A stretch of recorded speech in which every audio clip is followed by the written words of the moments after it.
வணக்கம் பசங்களா, எல்லாரும் நல்லா இருக்கீங்களா? அம்மா நல்லா இருக்கேன். இப்போ நம்ம என்ன பார்க்க போகிறோன்னா, ஒரு சுவையான பிரியாணி செய்யறது தான் பார்க்க போகிறோம். வெஜ் பிரியாணி செய்ய போகிறோம். இப்போது வாங்க வீடியோக்குள்ளே போய் பார்க்கலாம். வாங்க பிரியாணி செய்யறதுக்கு என்னென்ன பொருள் தேவைன்றதை பார்ப்போம். ஒரு தக்காளி எடுத்து அரிஞ்சு வச்சுருக்கேன், ஒரு உருளைக்கிழங்கு எடுத்து அரிஞ்சு வச்சுருக்கேன், ஒரு கேரட் எடுத்து நறுக்கி வச்சுருக்கேன், 10 பீன்ஸ் எடுத்து அரிஞ்சு வச்சுருக்கேன், இதுக்கு 3 பச்சை மிளகாய் எடுத்து வச்சுருக்கேன், தாளிக்கிறதுக்கு சோம்பு, பட்டை, கிராம்பு, ஏலக்காய். இது நம்ம கரம் மசாலா தூள் போட்டு தான் செய்வாங்க. கரம் மசாலா தூள் இல்லைன்னாலும் அந்த டேஸ்ட்டு இதில் கொண்டு வரலாம். அதுக்கு நான் என்னென்ன சேர்த்துருக்கேன்னா, இஞ்சி பூண்டு பேஸ்ட்டோட கொஞ்சம் மிளகு, கொஞ்சம் ஜீரகம், கொஞ்சம் சோம்பு, இது 3 சேர்த்துருக்கேன். இது எல்லாத்தையும் அடித்து போட்டோம்னா நம்ம கரம் மசாலா தூள் இல்லாமையே நம்ம அந்த வாசனையை கொண்டு வந்து அந்த டேஸ்ட்டை கொண்டு வர முடியும் பிரியாணிக்கு. வாங்க இப்போ எப்படி செய்யலான்னு பார்க்கலாம்.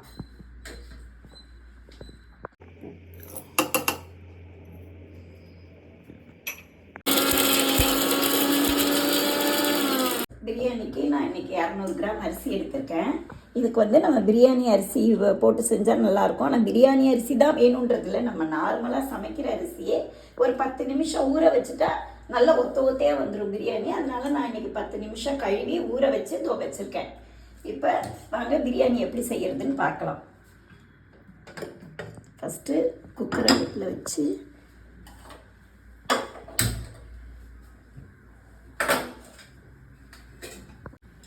ஃபஸ்ட்டு ஒரு 3 ஸ்பூன் எண்ணெய் ஊற்றிக்கிட்டோம். எண்ணெய் ஊற்றிட்டு எண்ணெய் காய்ச்ச உடனே மிளகாயை வதக்கணும். இந்த தாளிக்க வச்சிருக்கிற பொருளை போட்டு எண்ணெய் காய்ச்சிட்டு இப்போ தாளிக்க எடுத்து வச்சிருக்கிற கிராம்பு, சோம்பு அதை ஃபஸ்ட்டு போட்டு அதை வெடிக்க விட்டு பச்சை மிளகா போடணும்.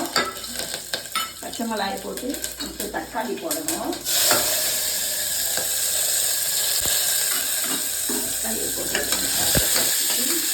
இஞ்சி பூண்டு பேஸ்ட்டு போடுங்க. இஞ்சி பூண்டு பேஸ்ட்டு போடுங்க. பேஸ்ட்டை போட்டு வாசனை வர வரைக்கும் வதக்குங்க. நல்லா வதக்கிட்டு அப்புறம் ஒரு காயாக போட்டு ஒரு 2 பரட்ட வேண்டியதான். பீன்ஸு போட்டுக்கோங்க. அடுத்து உருளைக்கிழங்கு போட்டுக்கோங்க. இதுக்கு தேவையான உப்பு போட்டுக்கோங்க.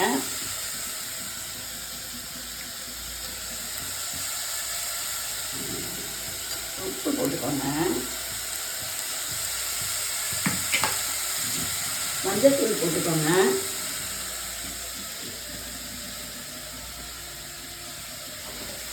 போட்டு எல்லாத்தையும் நல்லா ஒரு கரைச்சிட்டு தேவையான அளவு தண்ணி ஊற்றணும். நான் இன்றைக்கி 200 கிராம் அரிசி எடுத்திருக்கேன். அதுக்கு 400 கிராம் தண்ணி ஊற்றினா போதும்.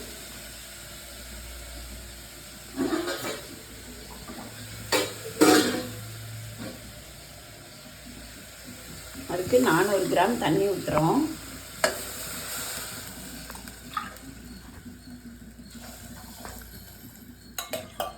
இப்போ தண்ணி கொதி வந்தோடனே அரிசி போடணும். தண்ணி கொதிக்குது. இப்போ நம்ம களைஞ்சி வச்சிருக்கிற அரிசியை போடணும். அதில் போட்டு குக்கரை மூடி ஒரு 2 விசில் விட வேண்டியதான்.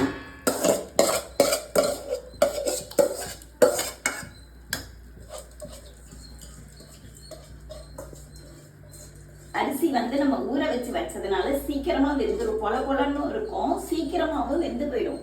அதனால் ஒரு விசில் விட்ட பிறகு ஒரு 5 மினிட்ஸ் அடுப்பை அடக்கி வச்சு திரும்பி தூக்கி விட்டு ஒரு விசில், அவ்வளோதான். பொலன்னு இருக்கும். பிரித்த உடனே நான் காமிக்கிறேன் உங்களுக்கு.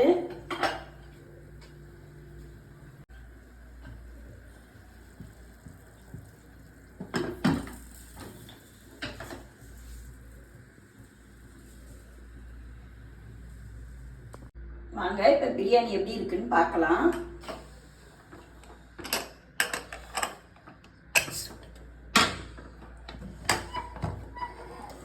வாவ், சூப்பராக இருக்குது. வாசனையே செம்மையாக இருக்குது.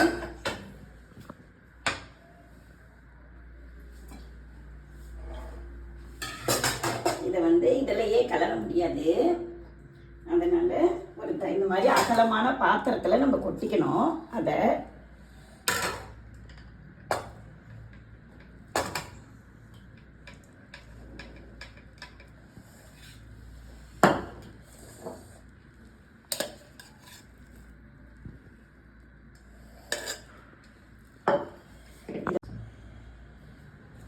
இது இப்படியே கொஞ்சம் ஆற விடணும். சூட்டோடையே கிளறக்கூடாது. இப்போ என்ன போடணும்னா கருவேப்பிலையும் கொத்தமல்லியும் போட்டுக்கணும். இது வந்து ஈஸியாக பேச்சுலர்லாம் செய்யறதுக்கு எல்லா காயிலையும் சும்மா ஒன்று ஒன்று போட்டால் போதும். போட்டு ஈஸியாக செஞ்சிடலாம். ஒரு 1/2 அன் ஹவர் தான் இதுக்கு ஒர்க்கு. ஈஸியாக பண்ணிடலாம். டேஸ்ட்டாக இருக்கும்.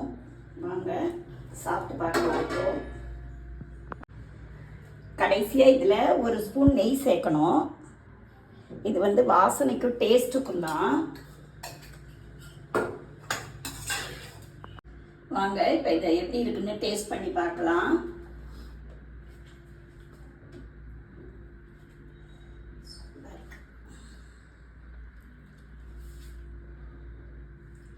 சூப்பராக இருக்குது.